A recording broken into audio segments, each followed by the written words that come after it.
Would you like to be able to see into the future? That is an intriguing question that has been contemplated time and time again throughout human history. Famous stories from the Oracle of Delphi all the way to the hysteria around the Mayan calendar in modern times have in some way dealt with the idea of humans seeing into the future. This idea has shaped popular culture and our science fiction with that one tantalizing idea of what if. In the real world, the answer to the question of can we see into the future has been answered with a resounding no. In our ever-evolving society, the trend today is to look toward the future by relying on predictive modeling to best predict the probability of an outcome. But we all know that even these well-thought-out predictions based on data often turn out to be not so predictable. Although it's clear that future events remain virtually unknowable, there is one group within NASA that comes as close as you can to seeing into the future. Throughout NASA's field centers, members of the Fixed Wing Project team are peering into the future every day and coming up with concepts that they believe will be on the next generation of aircraft. Because it takes years to plan and develop these concepts, the hardware and theories that are being tested today will be key components that enable the next generation of aircraft to take flight. On this episode of NASA X, follow us around the country as we visit members of the Fundamental Aeronautics Program's Fixed Wing Project, who are developing the framework that will shape how aircraft of the future will fly. Take a look behind the gates of NASA to see what some of these new ideas look like and how the engineers of NASA are paving the way for the ideas that will change the future of flight.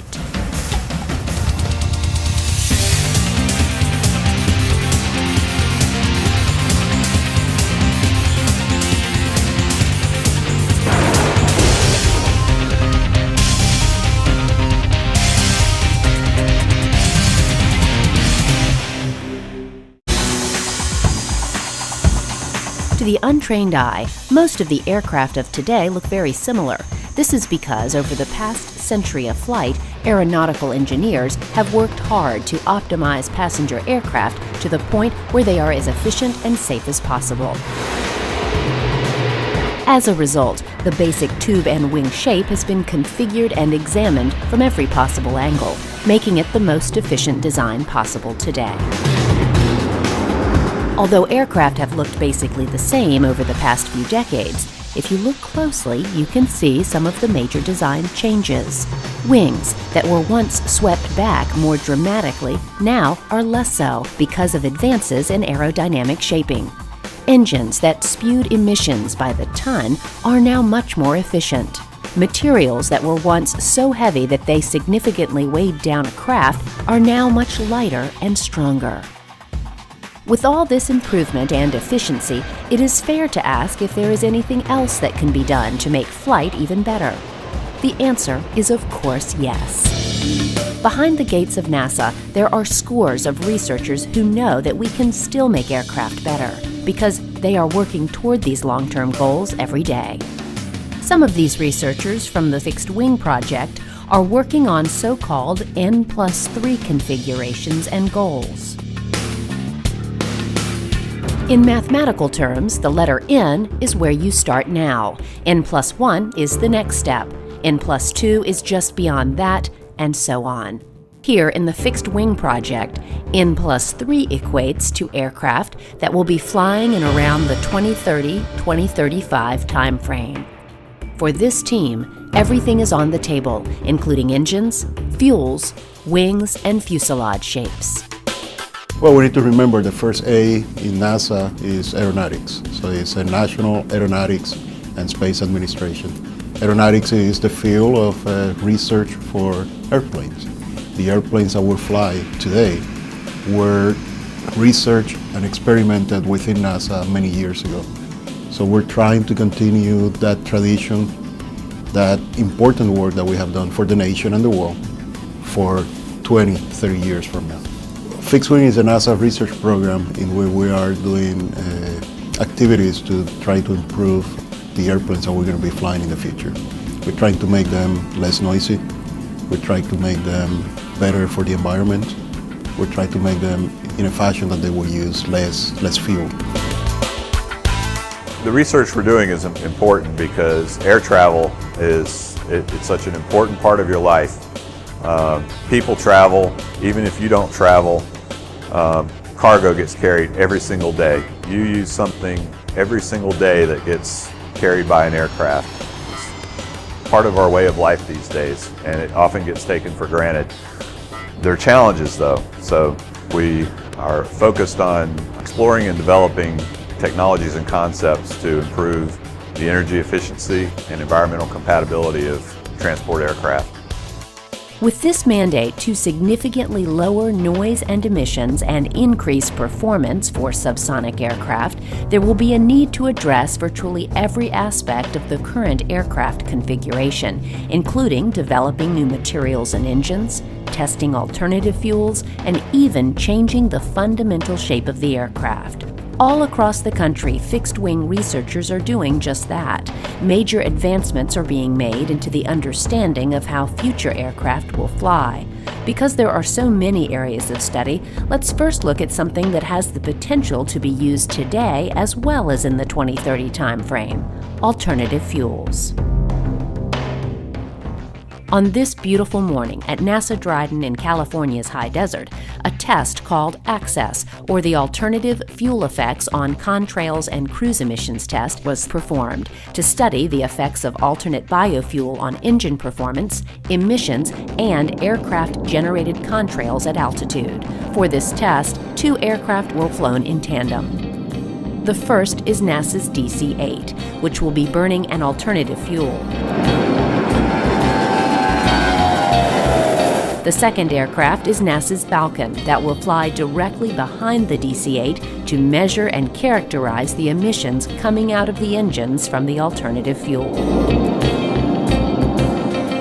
Here is NASA's Bruce Anderson to explain. NASA's role is in assessing the combustion characteristics of alternative fuels, as well as determining how these fuels will affect the performance and emissions from aircraft.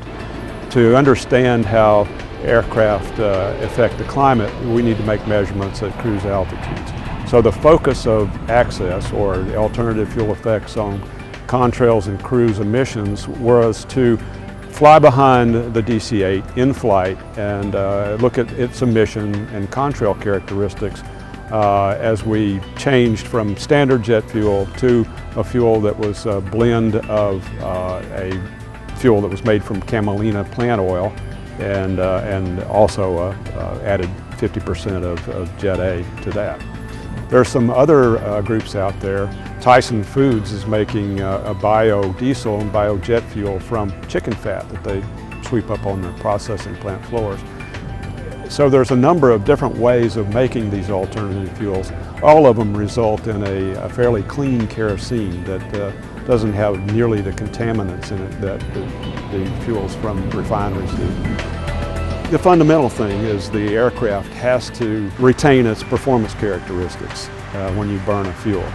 You can't have any drop in power. The fuel also has to have similar characteristics in terms of density and volume to kerosene. So what we're looking at is drop-in fuels. A lot of the fuel systems on the aircraft are designed to rely on the aromatics in the fossil fuels to swell the seals to make them leak tight. So when we fly an alternative fuel, we have to mix it with standard fuel to retain those properties. Otherwise, the fuel would just leak out of the aircraft. And then the second thing we're looking at is just the emission characteristics. By that I mean the amount of pollutant generated per kilogram of fuel burn. After the first few flights, it was shown that using these types of alternative fuels could significantly reduce emissions at cruise altitudes, particularly soot emissions. Work continues to better understand how to use these fuels and how to make them even more efficient for future aircraft.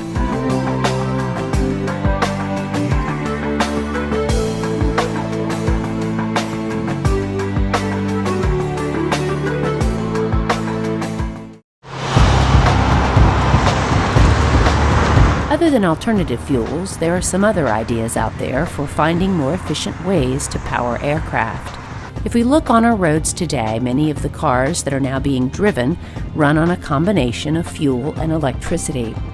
The idea that aircraft could do this seemed far-fetched only a few short years ago, but today, this idea is gaining traction. There are several ideas on how to do this, so let's take a look at a few. Here, a team is looking over a new Boeing aircraft design called SugarVolt. This unique design has several interesting changes, like the truss-braced wings that have the potential to reduce the drag of the wings by making them longer and thinner. Because thin, long wings have the tendency to flex more, designers have included a clever, efficient truss structure to support them. This design has the potential to reduce drag and weight, thereby making the craft more efficient to operate. At first glance, those unique structural changes may look like the biggest game changer for this type of aircraft, but the Sugar concept holds another surprise as well. In the case of the Sugar concept, what's less obvious to the eye when you see it is that it has an unconventional propulsion system. It's a hybrid gas-electric concept that's closer to what you see in a Prius. It has batteries and a gas turbine engine technology.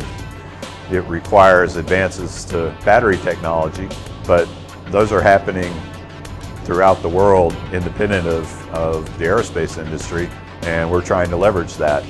We do it on cars, we should be able to do it on airplanes eventually. The challenge is to take those batteries and have enough energy or power content and have them be lightweight. Where we are today, I think, is we're at the dawn of the age where we can start to see electric propulsion or hybrid electric propulsion. And you'll see it on smaller aircraft first before you see it on the large commercial transports.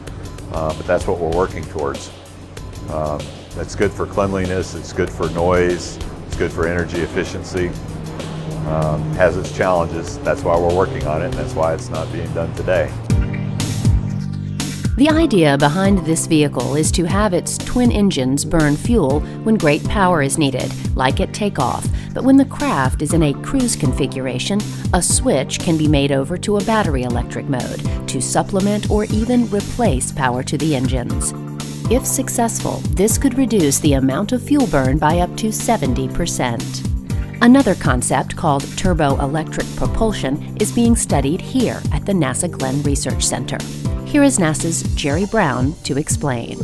There's not been electric airplanes except in very small size.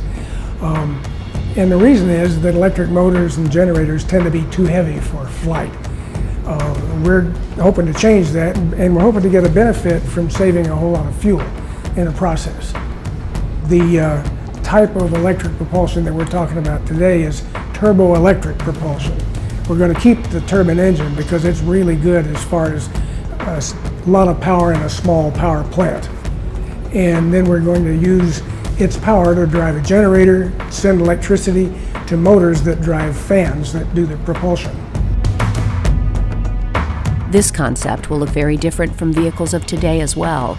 Potential designs include two large turbine engines on the wingtips that will drive two large generators inside the body.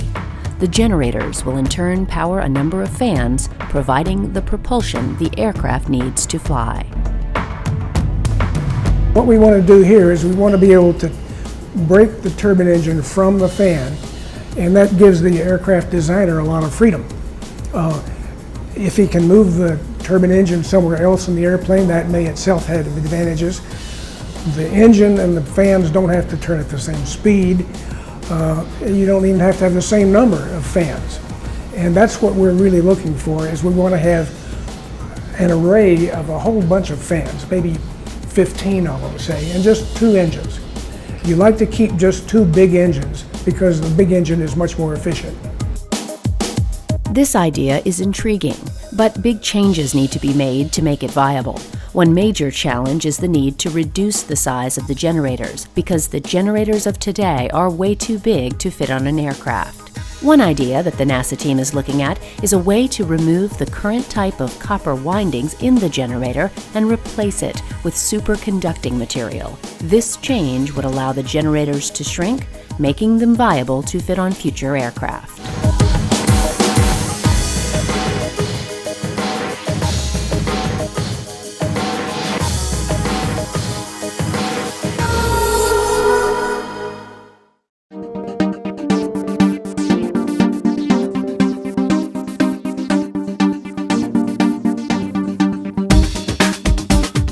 we've seen so far, new aircraft designs are coming online that have the potential to greatly improve aircraft efficiency. Another of these revolutionary designs has come out of a joint MIT and NASA study. This unique design is called the double bubble and has the potential to reduce fuel burn by up to 70% as well. So the MIT-8 double bubble design was something we've been working with MIT for a number of years on that. The idea there is to take some of the lift that you would normally get from the wings and try and move that to the fuselage. Another thing that's done to enable laminar flow on this vehicle is to reduce the sweep of the wings. It is easier to maintain laminar flow if the wings, instead of being swept back like a lot of modern commercial transports, are more sort of perpendicular to the side of the body of the plane. Another aspect of the D8 that we didn't really discuss is something you can see in these pictures behind you. You can see the picture on the right, which comes from CFD. The engines are what we call in the potted configuration. They're potted separately off to the side. The idea is we hope to get an airstream that's relatively untainted by what's happening over the airplane, a fresh airstream to go into that engine and create our propulsion. The image in the middle, on the other hand, the engines have been moved to inside that pie tail configuration. And by doing that, we actually get some benefits. If you can use the engines to refill that area of dead air behind the plane, you have a chance at being more efficient in terms of propulsion for that vehicle given a certain amount of fuel. We're trying to sort of push the envelope, see what is the maximum benefit that could be obtained by this kind of a configuration to understand what's really possible in terms of fuel savings. Aiding much of the work is improved computational fluid dynamics and wind tunnel testing. Right here in this building, we have Pleiades supercomputer, which is one of the largest supercomputers in the US and in the world. It has 200,000 processors working on the problem if you use the whole machine on one problem. So it's a very large machine, and we need that very large machine because we need to do very big problems here at NASA. The Aeronautics Research Directorate that we're using it for is to try and simulate the flow over these N+3 configurations. So in order to capture all the detail you'd see on a vehicle like this, including what's going on inside the combustors of the engines and things like that, you need to have a lot of grid points to resolve all the fluid motion inside those engines, over the airplane, and having that many grid points to resolve all that physics in 3 dimensions creates very large computational grids that require very big machines to advance the equations that govern the fluid motion and get these CFD, computational fluid dynamics solutions that we use to make our assessments. Aerodynamicists of today are able to model ideas on computers, which allows them to test many different configurations before a wind tunnel model is ever built. Once a design is agreed upon, a wind tunnel model can then be fabricated and tested. This process was used for the double bubble as well, but the wind tunnel test showed surprising results. The good news is we've just completed the first test of this configuration in the Langley 14x22 wind tunnel at NASA Langley, and it showed even a greater reduction or a more fuel efficiency benefit to this technology than we had predicted on paper with our low-OR models. So we're trying to digest the experimental data that show this nice benefit in fuel efficiency from this configuration. At the same time, we're also using the supercomputer here at NASA Ames, the Pleiades supercomputer, to do computational fluid dynamics CFD runs of these same configurations and see if we can confirm that benefit on the computational side as well. Testing will continue on the double bubble, and if the results hold, you may see this type of aircraft at an airport near you in the future. When testing aircraft, many different stages occurred. We have already mentioned CFD and wind tunnel testing, but another tool in testing future designs is to build a flying scale model. Although CFD and wind tunnel modeling is the mainstay, often test flights of these small, scaled-down versions of an aircraft offer some of the most dramatic results for researchers. That is the case with this aircraft, called the X-56.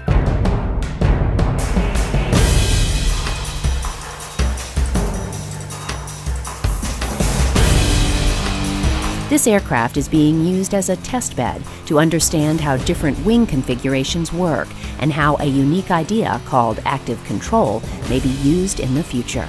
The whole concept behind the X-56 is that they've long known that very long wingspan vehicle is more efficient than short wingspan vehicles. Problem is though, when you get a very long wingspan, you start to get into issues with flutter modes that start to creep into the vehicle, so that the wing will go unstable and in extreme cases will rip off the vehicle. To get around that problem, you can use active flight controls to suppress those flutter modes. Active control is you put things like accelerometers within the wing, and as soon as you sense that the wing is starting to get into these flutter modes, you use the control surfaces behind the wing to damp that out. So the airplane, as it's flying, is continually fighting these modes and keeping the wing straight and stiff. Then you can build a lighter, longer wingspan vehicle that is more efficient. This vehicle, as funded by the Air Force, was built as a multi-utility technology test bed. They call it the MUT for short, and it is built to do a lot of different kind of testing in aeronautics. The wings are removable. You can put on a stiff wing, you can put on a flex wing, you could do a joined wing configuration. We can learn quite a bit from testing this kind of vehicle. Right now, the focus is on flexible wing and active control of flexible wings, but in the future, there are many experiments that can be done with this vehicle.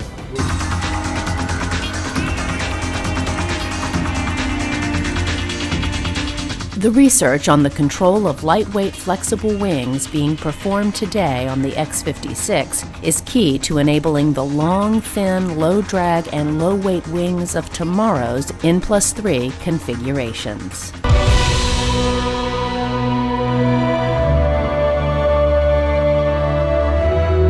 Much is going into understanding what it will take to improve the already incredibly efficient aircraft of today into ultra-efficient vehicles of the future. Although we don't have all the answers yet, it's clear that NASA and its brilliant engineers and researchers are helping to lead the way to a safer and more efficient way to travel. We are nowhere near the maximum that we can get out of this industry. And there is a lot of work to do, and that's what my team is doing. That's what we're doing within NASA, and I cannot wait for the future.